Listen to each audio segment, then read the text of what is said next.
Assalamualaikum warahmatullahi wabarakatuh. Kami dari kelompok statistik 14 yang beranggotakan 3 orang. Yang pertama saya sendiri, Aldi Dwi Dinyanto, dan yang kedua ada Alif Sohibuddin, dan yang ketiga ada Taufik Febriansyah. Di sini kelompok kami ingin menjelaskan beberapa hal, yaitu yang pertama, cara menetapkan judul penelitian kuantitatif. Yang kedua, cara membuat latar belakang masalah. Yang ketiga, cara membuat rumusan masalah penelitian kuantitatif. Dan yang keempat, cara menyajikan data dalam bentuk tabel distribusi frekuensi dengan bantuan SPSS. Yang pertama, saya ingin menjelaskan cara menetapkan judul penelitian kuantitatif. Untuk mengingatkan apa itu penelitian kuantitatif, berikut ini saya kutip definisi penelitian kuantitatif menurut Sugiono tahun 2008. Penelitian kuantitatif adalah pendekatan ilmiah yang memandang suatu realitas itu dapat diklasifikasikan konkret, teramati, dan terukur. Hubungan variabelnya bersifat sebab akibat, di mana data penelitiannya berupa angka-angka dan menggunakan analisis statistik. Tujuan penelitian kuantitatif yaitu ada 3. Yang pertama, untuk menunjukkan apakah ada hubungan antara dua variabel. Yang kedua, untuk menguji hipotesis atau teori yang telah ada. Yang ketiga, mencari generalisasi sesuatu yang memiliki nilai prediktif. 3 tujuan tersebut nantinya akan menjadi ciri dari judul yang akan dibuat. Ketika tujuan dari penelitian adalah melihat hubungan, otomatis akan ada 2 variabel, yaitu variabel 1 dan variabel 2. Variabel 1 yaitu variabel independen. Variabel independen adalah variabel yang akan memberikan pengaruh. Sebaliknya, variabel yang kedua itu variabel dependen adalah variabel yang akan terpengaruh atau diberikan pengaruh. Untuk tujuan melihat hubungan, peneliti akan mencari tahu pengaruh dari variabel 1 kepada variabel 2, sehingga kata kunci dalam judul ini adalah pengaruh. Maka, jika kita membuat penelitian kuantitatif dengan tujuan untuk melihat hubungan, akan ada ciri khusus yaitu kata pengaruh dalam judul penelitian tersebut. Misal, judulnya pengaruh penggunaan masker di masa pandemi COVID-19 di kalangan remaja atau milenial. Untuk lebih jelasnya, perhatikan langkah-langkah membuat judul penelitian kuantitatif di bawah ini. Pertama, menentukan masalah. Dalam membuat judul, hal pertama yang dilakukan adalah menentukan masalah. Jadi, bukan langsung cari judul penelitian dibuat, baru mencari masalah disesuaikan dengan judul. Itu salah. Harus menemukan masalah dahulu. Penelitian yang bagus adalah penelitian yang muncul dari masalah yang ada di sekitar kita. Ada juga beberapa ahli mengatakan bahwa dengan menemukan masalah sebenarnya kita sudah mengerjakan 50% dari penelitian kita. Masalah adalah ketimpangan antara kondisi yang diharapkan atau kondisi ideal dengan kondisi yang terjadi atau kondisi sebenarnya. Misal, pemerintah berharap penggunaan masker di masa pandemi COVID-19 pada masyarakat terkhusus di kalangan remaja mengalami peningkatan. Namun, setelah diamati, masih banyak remaja yang tidak menggunakan masker karena beberapa alasan seperti sesak, mahal, malas, dan lain-lain. Masih banyak remaja yang tidak menggunakan masker karena beberapa alasan, itulah yang disebut masalah. Setelah itu, tuliskanlah masalah-masalah yang ditemukan, yaitu masalah yang tadi sudah disebutkan, yaitu remaja tidak menggunakan masker karena beberapa alasan seperti sesak, mahal, malas, dan lain-lain. Kemudian yang kedua, menentukan tujuan penelitian. Setelah peneliti menemukan masalahnya seperti di atas, langkah selanjutnya adalah menentukan tujuan dari penelitian. Seperti sudah dijelaskan, ada 3 tujuan, yaitu melihat hubungan antar variabel, menguji teori, mencari generalisasi yang memiliki nilai prediktif. Misal, peneliti ingin melakukan penelitian dengan tujuan untuk melihat hubungan antar variabel. Ada variabel independen, yaitu penggunaan masker, dan variabel dependen, yaitu di kalangan remaja atau milenial. Maka, peneliti ingin membuktikan apakah variabel pertama dan kedua memiliki hubungan dalam permasalahan penggunaan masker di masa pandemi COVID-19 di kalangan remaja atau milenial.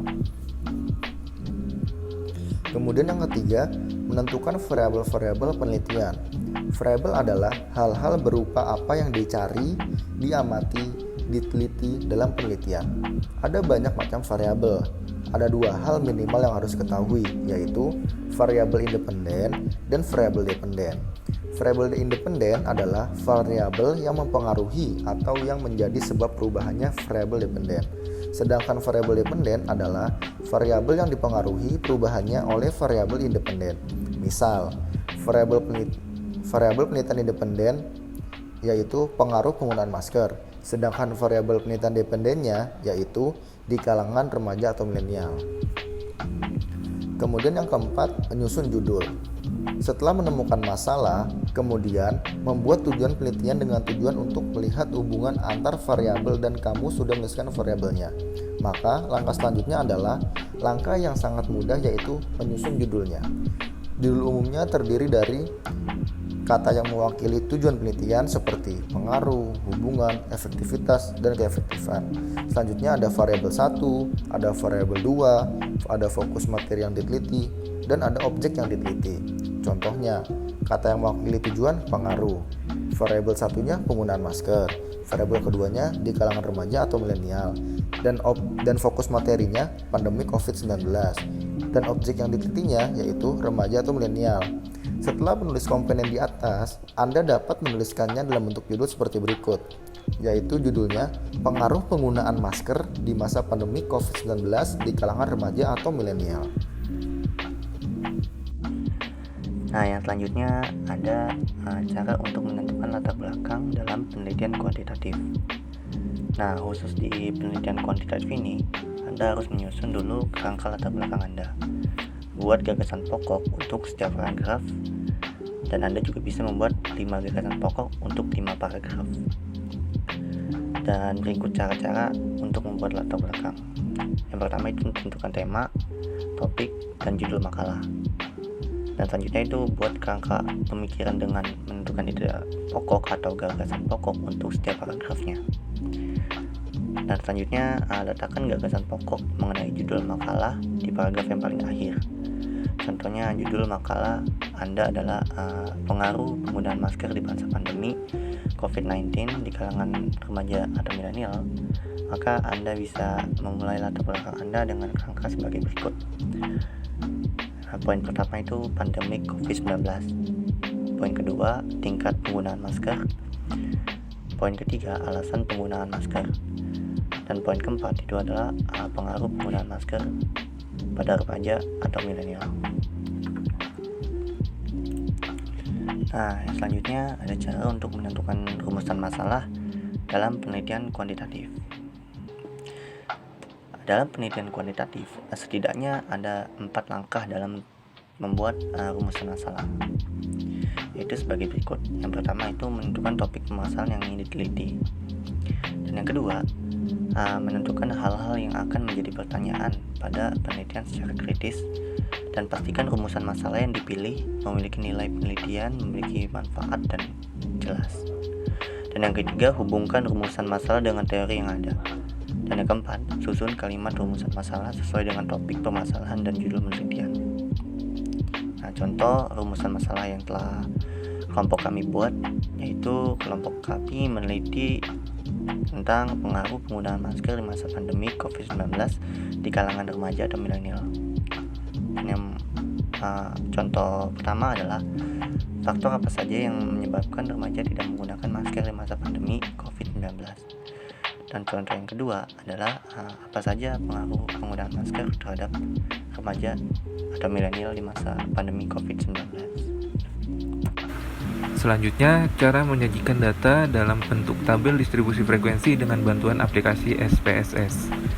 Tabel distribusi frekuensi pada data penelitian merupakan bagian dari analisis statistik deskriptif. Tabel distribusi frekuensi digunakan untuk memberikan gambaran ringkas dan praktis dari sekelompok data yang disajikan dalam bentuk tabel atau daftar frekuensi dengan maksud agar pembaca lebih mudah memahami data-data yang dipakai dalam penelitian. Berikut cara menyajikan data dalam bentuk tabel distribusi frekuensi dengan bantuan SPSS. Yang pertama, yaitu membuat hasil kuesioner, membuat tabel hasil kuesioner. Kalau penelitian kita memakai data kuesioner yang sudah disebar, maka kita perlu mengelolanya dengan menggunakan aplikasi Microsoft Excel. Untuk contoh hasil tabulasi data pengaruh penggunaan masker pada penelitian kelompok kami adalah sebagai berikut. Untuk keterangannya, P1 itu pertanyaan 1, P2 itu pertanyaan 2, P3 pertanyaan 3, P4 pertanyaan 4, dan nilai 1 itu untuk sangat tidak setuju, 2 tidak setuju, 3 netral, 4 setuju, dan 5 sangat setuju. Dan ada poin satu lagi yang nilai 1 ada tidak penting, nilai 2 biasa saja, 3 cukup penting, 4 penting. Lalu langkah selanjutnya yaitu setelah data berhasil dirapikan di Microsoft Excel, lalu buka aplikasi SPSS. Itu kita klik ke Windows laptop kita, lalu search SPSS atau ketikan SPSS di kolom pencarian. Setelah aplikasi SPSS terbuka, klik menu Open Data Dokumen yang sudah kita buat tadi, atau data hasil kelola kuesioner yang kita buat tadi yang di aplikasi Microsoft Excel. Lalu cari data yang sudah kita buat di Microsoft Excel. Kemudian setelah kita menemukan file kita, lalu klik open. Pastikan data yang ingin kita pakai benar terpilih, lalu pilih OK. Setelah data terbuka, maka tampilannya seperti yang tertera pada gambar. Ada berupa angka-angka semua. Lalu untuk menampilkan tabel distribusi frekuensi, jika ingin melihat semuanya, maka blok semua tabel. Lalu klik Run Descriptive Statistic. Setelah diklik, maka akan muncul seperti yang tertera di gambar. Akan tersajikan frekuensi statistik dan juga tabel frekuensi. Jika ingin memindahkan ke Word, maka klik kanan pada tabel frekuensi, lalu pilih Copy As. Mau pilih sebagai image atau Excel worksheet atau plain text. Untuk contoh pada kali ini kita pilih image. Maka akan tertera seperti ini dan hasilnya seperti ini. Untuk membuat tabel distribusi frekuensi dan analisis statistik deskriptif untuk variabel pengaruh penggunaan masker pada remaja atau milenial, yaitu langkahnya dengan klik menu Analyze. Ini adalah cara lain untuk menampilkan tabel distribusi frekuensi, yaitu dengan klik menu Analyze, lalu Descriptive Statistic, lalu pilih Frequency Size, lalu seperti yang tertera pada gambar berikut. Setelah kita ikuti yang pada gambar tersebut, klik Continue lalu pilih OK. Maka akan tertera hasil sebagai berikut. Tabel distribusi di atas memberikan informasi tentang N atau jumlah data yang valid adalah 30 responden dan data yang missing ada 0. Artinya semua data kuesioner penggunaan masker pada remaja atau milenial diproses ke aplikasi SPSS. Demikianlah penjelasan dari kelompok kami. Apabila ada kesalahan kata, mohon dimaafkan. Wabillahi taufiq wal hidayah. Wassalamualaikum warahmatullahi wabarakatuh.